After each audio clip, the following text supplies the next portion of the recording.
vous êtes là. Bonjour, je me nomme Explorateur Informé. Aujourd'hui, nous allons faire un voyage dans le temps pour retourner à l'époque de la Nouvelle-France pour en apprendre davantage sur l'habillement des colons. Mais juste avant de partir, je vais émettre une hypothèse sur ce qu'auraient pu être les habillements de l'homme et de la femme en Nouvelle-France. Évidemment, leur habillement était très adapté aux travaux de la ferme. Pour commencer avec la femme, on portait un corset avec une robe très longue qui arrivait jusqu'aux chevilles. Pour l'homme, on portait une chemise avec des pantalons qui arrivaient aux genoux et de bas très très longs.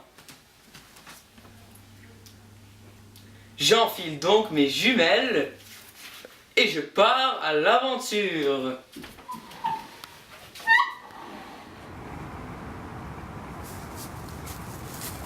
Oh, mais où suis-je? Je suis en Nouvelle-France.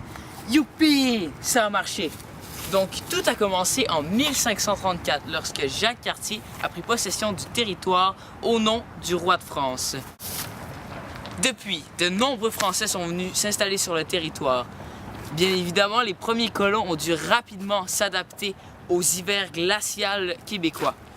C'est pourquoi ils ont dû laisser de côté leurs habillements traditionnels français pour se tourner vers un costume plus adapté au climat et sobre. Mais qu'est-ce que je vois là? Une paysanne qui défriche sa terre. Bonjour madame, je suis un explorateur informé qui vient ici pour en apprendre davantage sur votre mode de vie et vos habits. Eh bien, bonjour monsieur et bienvenue en Nouvelle-France. Mais dites-moi ma petite madame, qui est responsable de la confection de tous ces vêtements? En tant que femme, c'est à moi que revient le travail de confectionner les vêtements pour toute la famille. Je dois aussi fabriquer des couvertures très chaudes pour l'hiver que l'on appelle des catalogues. La catalogne au Québec et en Acadie désigne une couverture tissée à partir de bandelettes de tissu de coton récupéré. Le terme désigne aussi par extension le tissage issu de cette technique. Les tissus que j'utilise généralement sont des lainages grossiers ou fins. Des lainages sont des tissés de coton ou de laine, mais comme la laine est très rare en Nouvelle-France, puisque l'élevage du mouton est très difficile à cause des nombreuses bêtes sauvages, je dois me tourner vers d'autres produits comme le lin ou le chanvre. Cependant, ces produits sont beaucoup moins chauds que la laine, donc je dois les doubler de cuir ou de fourrure. La laine, je la garde pour la confection des sous-vêtements et des bas, car elle a pour propriété de protéger contre les refroidissements et d'absorber la sueur. Petite madame, dites-moi, que portent les femmes de l'époque? Nous portons le bonnet piqué qui cache les cheveux et se noue sous le menton. Ce bonnet est fait de toile matelassée et se porte toujours sous la coiffe. Nous portons aussi un mouchoir du cou, aussi appelé un mouchoir de col, qui est fait de toile ou de mousseline. Puisque nos jupes ne possèdent pas de poche, je dois confectionner un grand tablier qui se noue à la taille, sur lequel je vais coudre une poche. La chemise est le seul vêtement qui est porté directement sur la peau. Elle est utilisée comme robe de nuit ou comme sous-vêtement. Nous portons aussi le déshabillé ou le simard. Le déshabillé est une robe de couleur que les femmes portent en dehors des cérémonies et des réceptions. Au XVIe siècle, on l'appelait robe de chambre ou robe volante. Le simard est une robe de dessus, aux formes qui varient, et qui s'ouvre toujours sur une robe de dessous.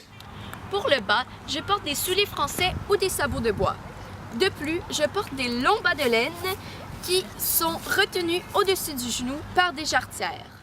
La jarretière est une pièce de vêtement masculin ou féminin consistant en un ruban ou une bande élastique placée au-dessus du genou Et servant à maintenir et tendre les bas ou les mi-bas. Pour terminer, le corsage et le mantelet complètent le costume féminin. Le mantelet est un manteau court de femme, originairement toujours muni d'un coqueluchon. C'est un petit capuchon. Un Amérindien! Allons nous réfugier dans ma maison! Donc, monsieur l'explorateur, voici mon mari Pierre. Enchanté. Bonjour Pierre! Bonjour. Accepteriez-vous de me parler de l'habillement de l'homme? Avec plaisir. Alors, pour le costume masculin, on retrouve la chemise qui diffère un peu de celle de la femme puisqu'elle a un col et que les manches sont boutonnées au niveau du poignet. De plus, je porte la culotte qui est le morceau de tissu qui recouvre mes cuisses et qui sont boutonnés au niveau du genou et puis serrés par une jarretière ou une boucle sous mes mollets. On peut également retrouver soit le juste au corps, la veste ou bien le gilet. Le gilet est une sorte de veste courte sans pan et sans manches qui se porte sous la redingote ou l'habit. En Nouvelle-France, il n'est pas en usage avant la moitié du 18e siècle. Nos cheveux sont portés longs, au naturel, couverts d'une tuque, la plupart du temps rouge, qui est un bonnet de laine tricoté. Pour mon foulard, c'est une cravate de toile nouée autour du cou. Et puis mes bas, qui sont de laine, tricotés ou taillés, sont rattachés par une jarretière. Mes souliers, qui sont en cuir français à talons hauts, s'attachent par une boucle de métal sur le dessus. Mais la plupart du temps, je porte des sabots de bois. Les échanges entre les Français et les Amérindiens sont très courants. Les Autochtones connaissent fort bien les changements climatiques et adaptent leurs vêtements selon les saisons.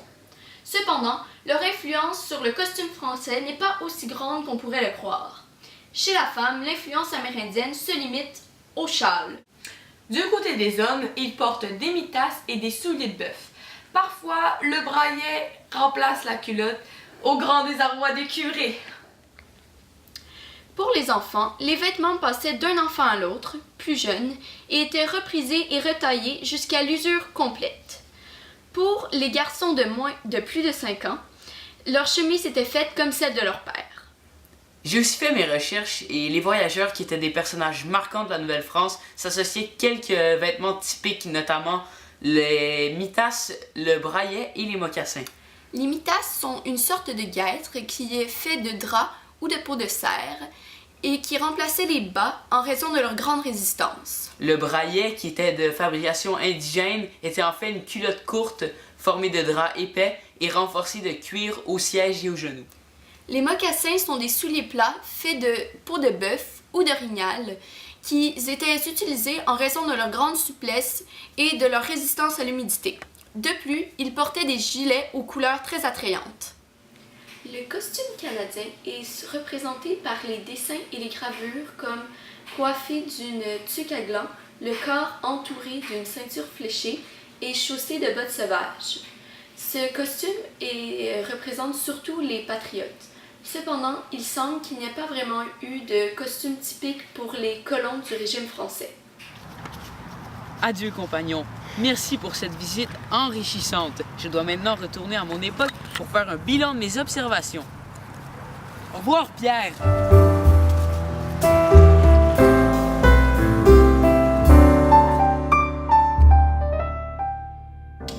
Nos cheveux sont portés longs et détirés, qui est un bonnet de laine tricoté.